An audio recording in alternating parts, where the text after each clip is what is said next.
Hello and welcome to this brand new Blender Smoothie tutorial. This is Ben Amond, and today I'm going to be showing you how to create these hydrothermal vents in Blender, or these black smokers more particularly.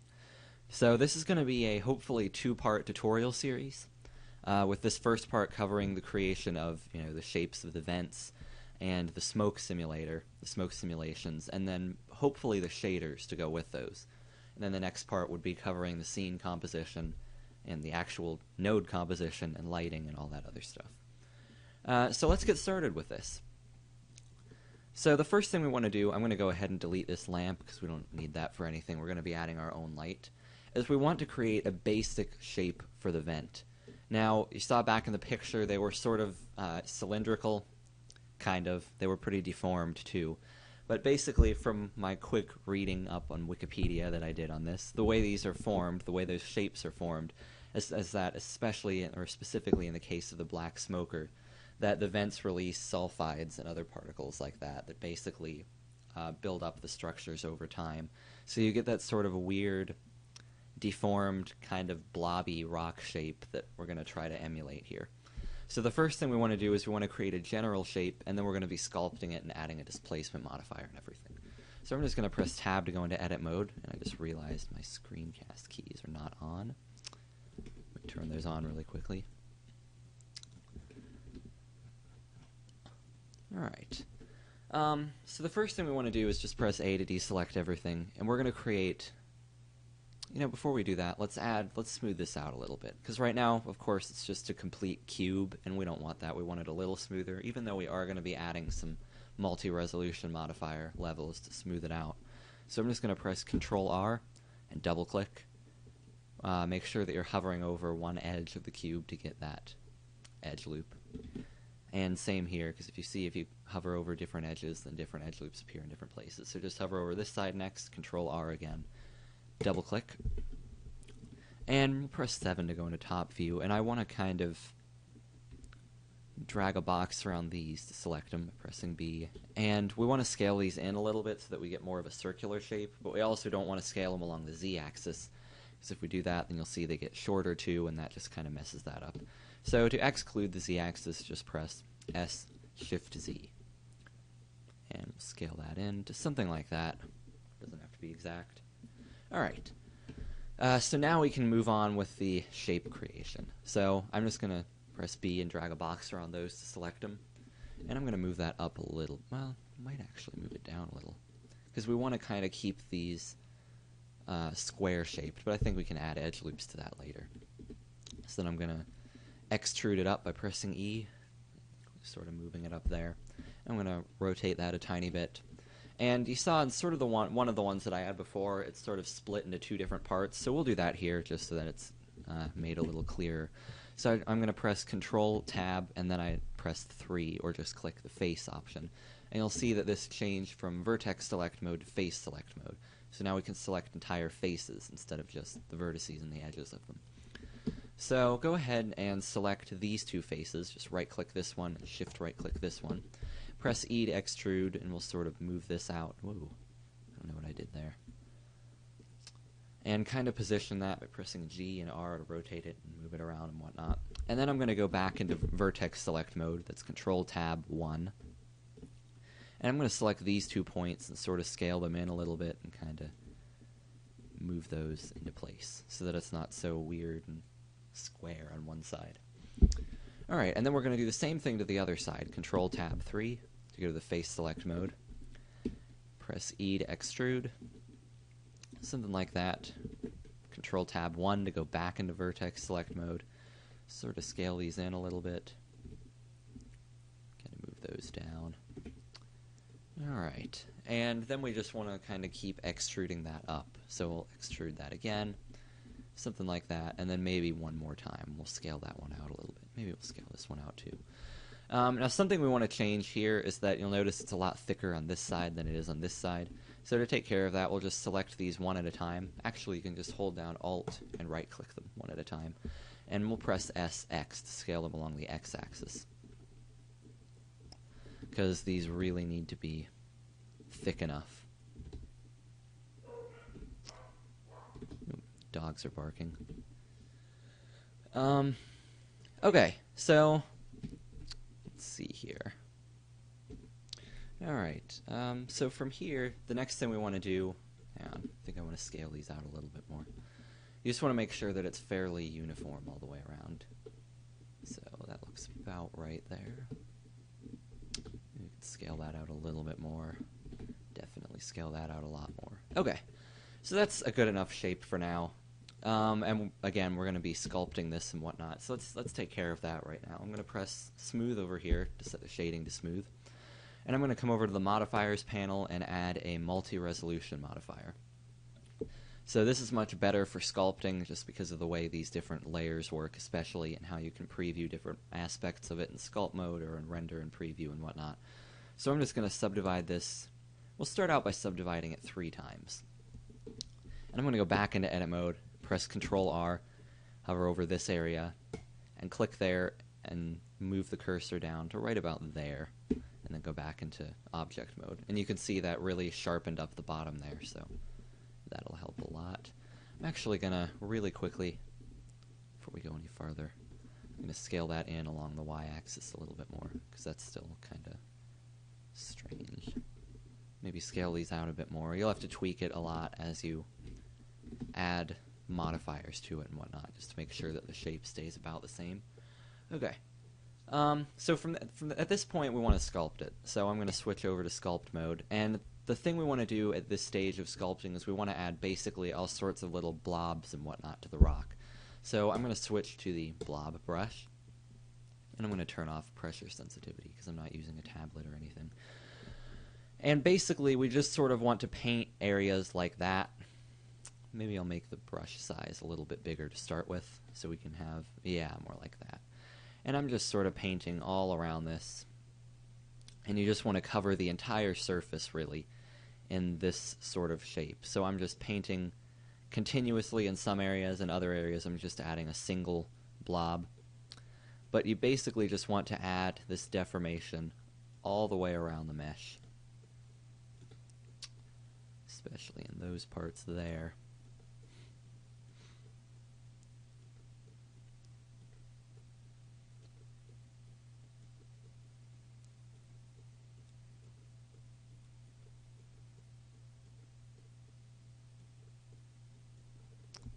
Alright, and that's pretty good for this level of sculpting. So basically that'll set the stage for the rest of the deformation that we'll be adding later on. So I'm just going to subdivide this again, and I'm going to make sure I turn up the preview level to match the sculpt and render levels. And we're going to do basically the same thing but with a slightly smaller brush radius. And this is just sort of adding a tiny bit of extra detail in some of these areas. And again, you really want to try to paint over most of the surface if you can. This time you don't have to cover all of it because we've got some simple shapes going around the entire mesh now. But it's really good to cover as much of this as you can with this brush. This just adds a slightly finer element of detail to it.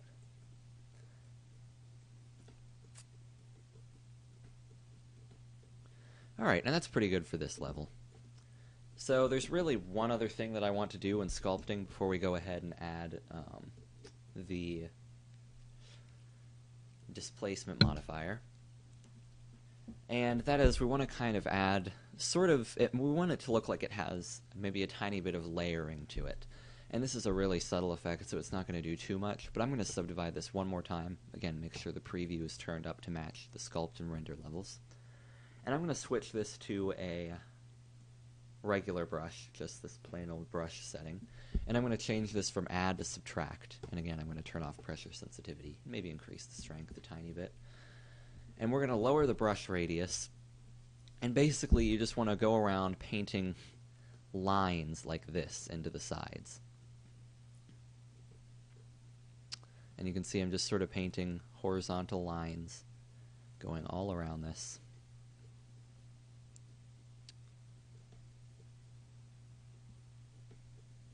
And we just want to do that over the entire mesh.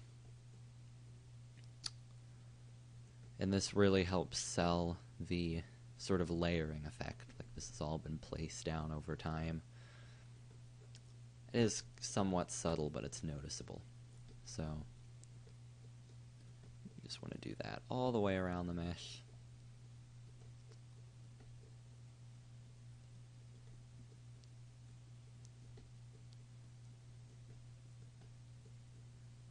Alright. Okay, and that's good enough. So one other thing I want to do really quickly is make sure that I adjust this brush radius, something a little higher. And then we want to add some sort of indentations to the top of this, because this is where the smoke and stuff is coming out of. So we want to make sure that there's actually a vent there. And I'm going to do sort of the same thing to this side, but I'm not going to go quite as deep, because we won't have any smoke coming out of that part, so I'll just have a tiny bit like that. Okay, and now we can go back into object mode, because we're pretty much done with all the sculpting for this. So this is our basic vent shape. I'm actually going to move this up so that it's resting on top of the x-axis. And now I'm going to add a displacement modifier really quickly, just to sort of add a little more detail. You can, if you'd like, add another subdivision level, I mean. So I'm going to go ahead and do that, because I think it does help with the detail. And I'm going to add a displacement modifier. And you're basically just going to add a new texture. I'm actually going to kind of see if this... Alright, I think I'm actually going to leave this at 5 levels. And by the way, of course, when you turn these down to a level, all of these down to a level lower than one you have, you can just click delete higher to delete the higher levels. Alright, we want to adjust strength, obviously. Something like 0.2 is pretty good. If I set it at 0, you can sort of see how this affects it. So that's with no displacement. 0.2 is about the level we want. We can see that added a lot of extra displacement that really helps sell the effect. Okay, so that's really all we have to do for this, for the modeling aspect of it, the modeling and sculpting and creating the mesh. So I'm just going to add a basic light in here before we go any farther, because we can start working on the shader next. So I'm going to press Shift-A, add a plane. We'll move that over here. Obviously our lighting circumstances are going to be very different when we're actually lighting the scene, but for now just a simple key light will work. And I'm going to switch this to rendered view. And I'm going to go ahead and add a new shader to this plane, make it an emission shader. Turn that all the way up to white, and we'll give it a strength of like 100, maybe even 200. Alright, that's a pretty good strength to start with. Okay, so the next thing we want to do is we want to work on the texturing. So I'm going to leave rendered view just by pressing Z. And I'm going to select this and press tab to go into edit mode, because we want to add a texture seam to this before we go any farther.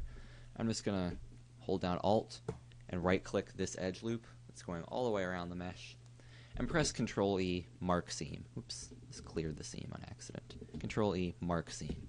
Okay.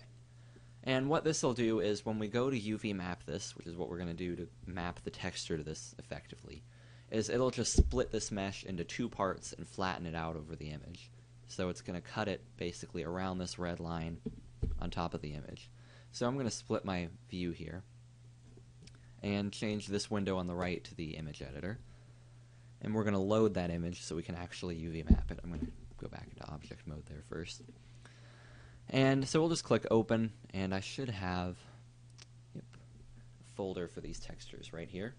And so I basically just pulled this texture off of CG Textures. I can provide a link to it in the description of this video.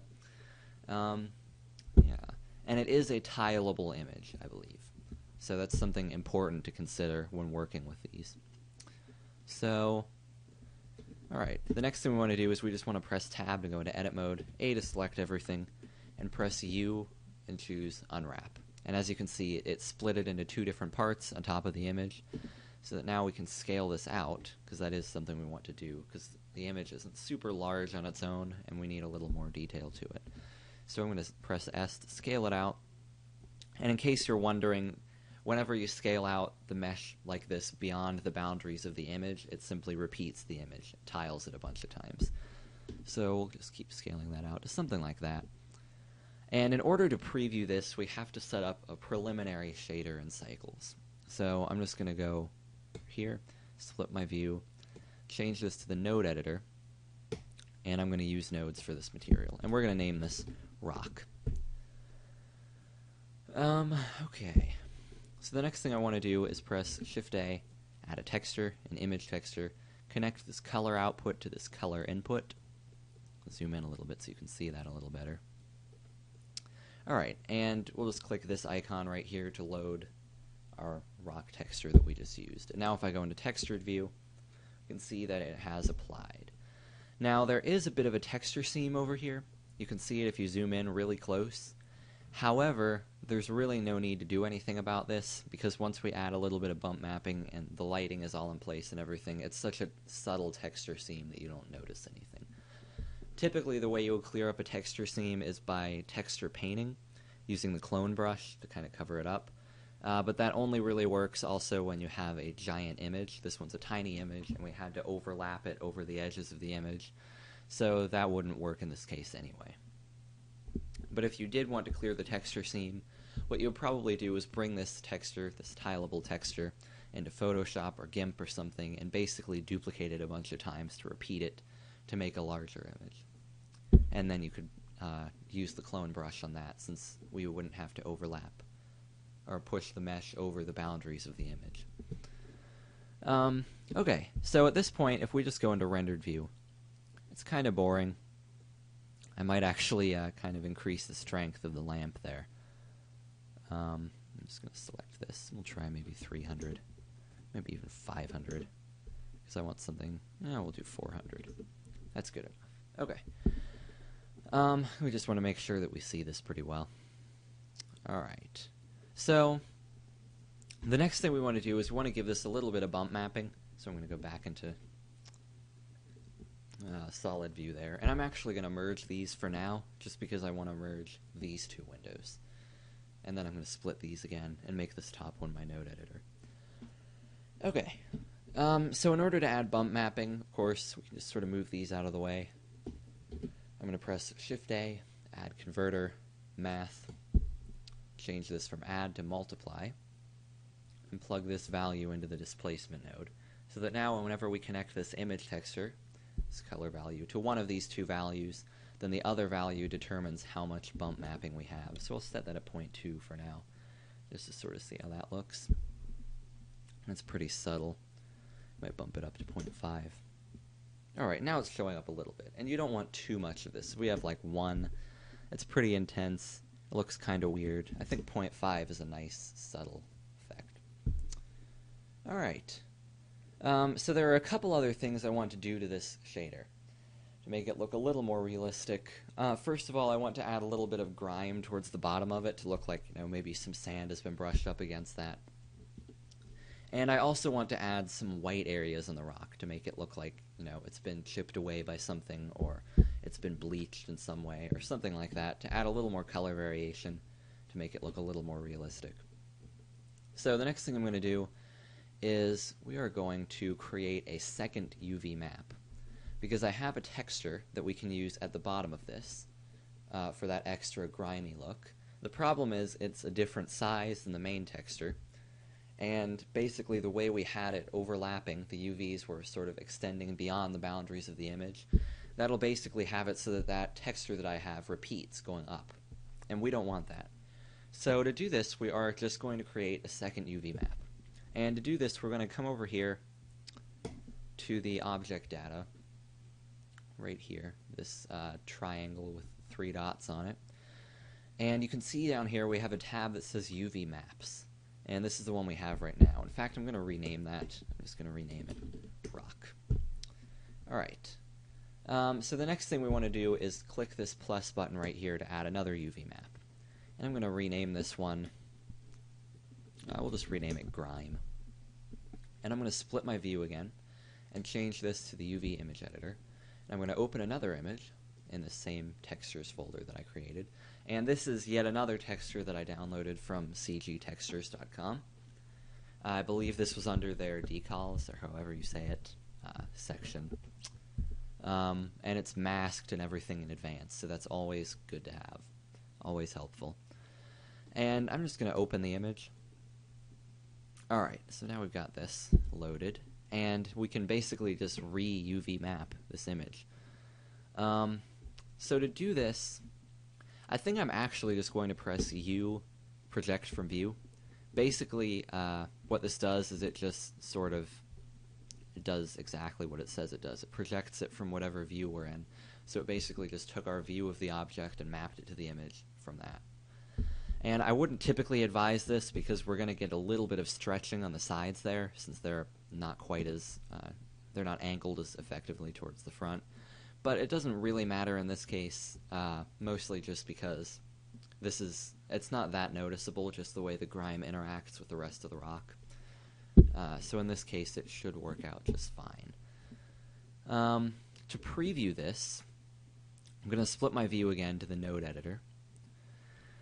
And now we have a dilemma because we have to figure out how to use different UV maps for different images. So basically the way we're going to do this is I'm just going to move this over and I'm going to press Shift A, and on input there is an attribute node. I'm going to go ahead and add that. And basically what this does is this node loads different attributes in Blender that are basically under different names. So it can load UV maps, it can load smoke factors, or smoke values, which we're going to be using later on. And so in this case, we're just going to be loading a UV map. So we're going to start with the rock one. So there it is right there. It's just called rock. So I'm going to type in rock and plug this vector value into this vector input on the image texture. So if I go into rendered view now, nothing should be different from what we had before. And as we can see, it's not. The image is still mapped the same way. If you want, we can sort of unplug this to compare the two. No difference. Of course, that would be expected because this is our default UV map. So to show that this works effectively, I'm just going to move this over. We can go ahead and add the other image texture. Alright. So I just want to add, we can probably plug these both into the same shader, come to think of it. So I'm just going to duplicate this image texture node. And I'm going to load the other texture that we have, this one right over here. And I'm going to duplicate this attribute, plug the vector into the vector again like that, except of course this time we're going to type in grime instead. And I'm just going to combine these two textures with I think a mix RGB node will work. And basically this is just, of course, mixing the two together. I'm going to plug that into color. And I'm going to change this from mix to add, because I found that that typically works best. So I'm going to switch to render view, and it looks like it worked. If we switch this all the way up to 1, especially if we set this to mix, then we can really see how this is interacting. And we can see that it did work. The UV map is in fact in place, and if I unplug this vector node, you'll see that it repeats like it would have if we had used the same UV map that we did for the rock. But since we have a different UV map to plug into this, then it works out just fine. I do want to adjust the coordinates of this, though. So maybe I can go into textured view here. I'm basically just going to select the top of this over in the image editor, and I'm going to press O to turn on proportional editing, and I'm going to press S, Y to scale it in along the Y-axis. And you'll see that that's sort of adjusting where the texture shows up on the object. And you can scroll in and out of your mouse wheel to increase or decrease the range of the vertices that it's taking along with it. But I really only want this towards the bottom. Like right about there will work just fine. Okay, and you can see that that definitely worked out. So I'm going to go back into rendered view for this, change this from mix back to add, and we can see it worked really well. It's adding that right on top of our rock texture, and it looks much better. That's a pretty high factor, so I think I'm going to turn it down to 0.65 or so. But that definitely adds an extra touch of a realism to it. So, the next thing we want to do is we want to add those white areas, like I said before. Now, basically, again, I downloaded another texture from CG Textures. For this, you want sort of a grungy texture with maybe some worn-away wall paint, so that you get that crack effect, or that sort of peeling paint kind of effect. Or you might also want a scratching texture full of different scratches and different scuff marks maybe. Just something like that with an alpha background is important. You want it to be masked, so you don't want anything in the background. And basically, the texture that I got, it's not good enough on its own. We have to take it into some sort of image processing program to change it a little bit, because essentially the way it's at right now, we're going to use it as a factor to mix this rock shader that we have right now with a separate shader, sort of a white shader. But we need it to be black and white in order to do that, and right now it's more red on black, so it doesn't really stand out very well. So I'm just going to open paint.net, a really simple program, just to show that you don't need anything super complex like Photoshop or anything like that. You can use GIMP for this. Paint.net is free too. It's really handy for simple image editing. And I'm just going to open, go to desktop, I have it right here. We will load this texture that I downloaded from CG Textures. So as you can see, it's kind of a dirty, grungy texture. You can see some scratches and some wear and tear on this.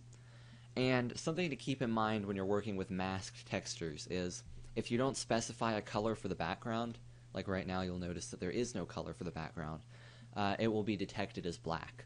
So essentially we need to make this texture in the foreground, or this texture that's actually not transparent, we need to make it white, so that we have a white texture on a black background. And that'll really help in combining the two shaders that we're going to be adding together. And this will all make sense when we sort of go to combine it. But for now I'm just going to convert this image to black and white, and then I'm just going to adjust the brightness a couple times, just like that, and that's good enough, so that it's totally white, or at least close to being totally white. And then I'm just going to save it over the old image, because we don't need the old image for anything.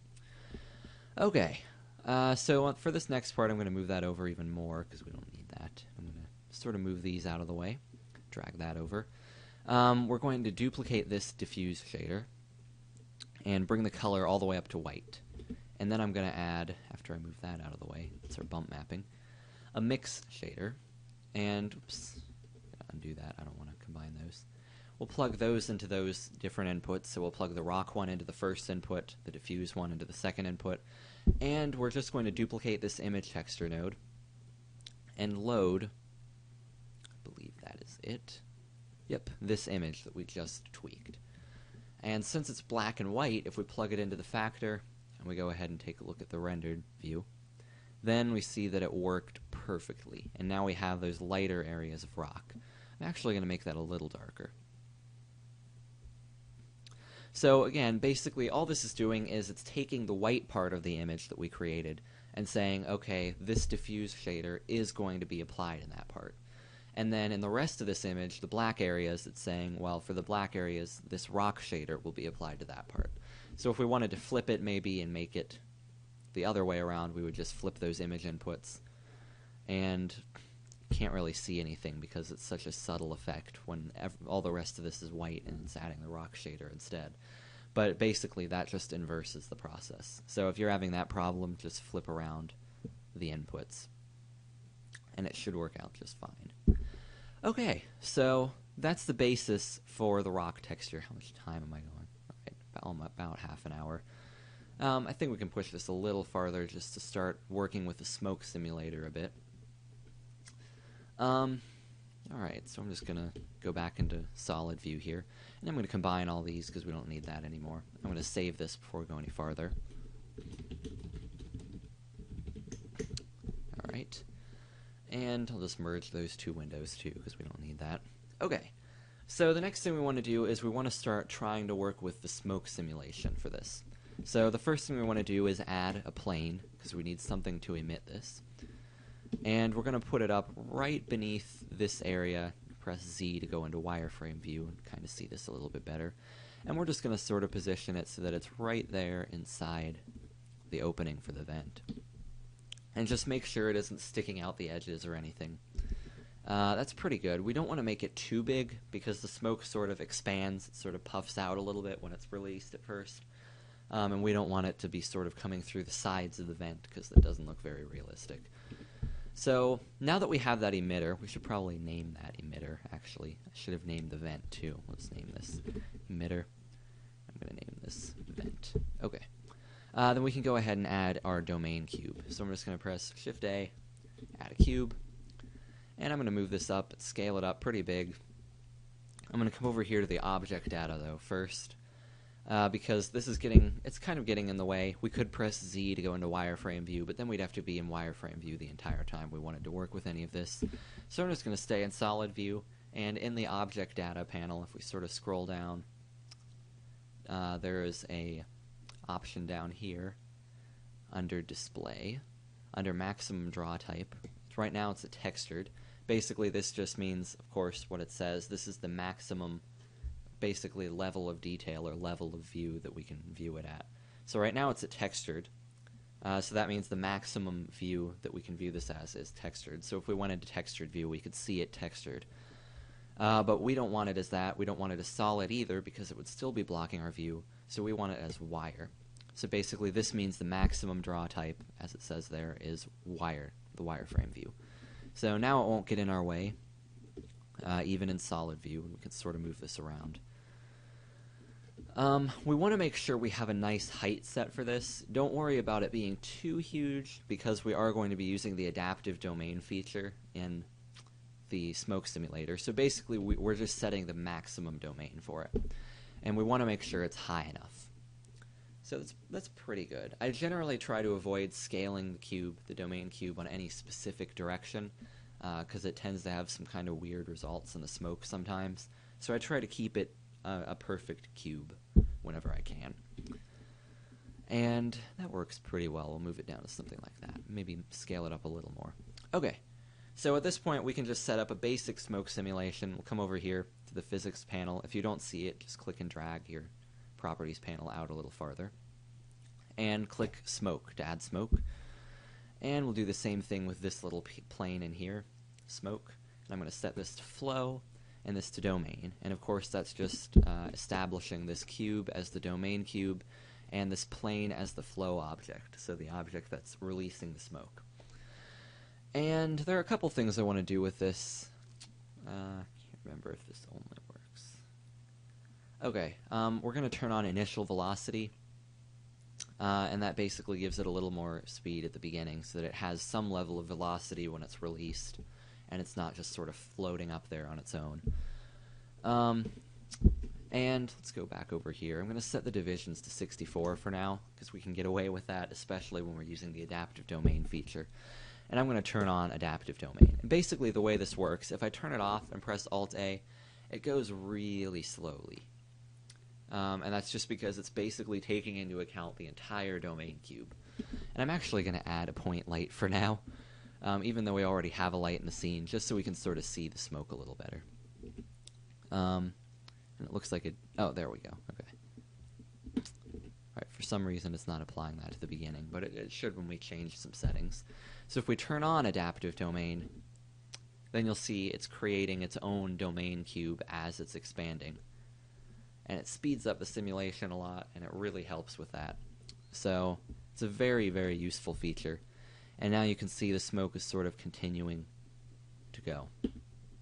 Now when you're working with the smoke simulator for this, something to keep in mind is that you don't want to have sort of the render towards the beginning of the simulation. Because if you have it like this, then it looks kind of weird, because you have sort of this giant plume at the top and then this thin area towards the bottom, and it looks like the start of a smoke simulation. I kind of made that mistake the first time I did it, and you can sort of see it in the final result that I produced. So you basically, all I'm saying is you want to give it a little bit of time to run before you choose your final spot that you want to render this as, or before you choose your starting point for your animation if you're animating this. I'm going to increase the vorticity a little bit to maybe 3. And again, that's sort of, the vorticity affects sort of how much swirliness is involved in this. And it looks like we're sort of running into a problem where it's kind of just stopping there towards the middle. And we don't want that. So to adjust that, we can adjust this temperature value. And basically, if you hover over it, it says the higher the value, the higher the smoke rises. So higher value results in faster rising smoke.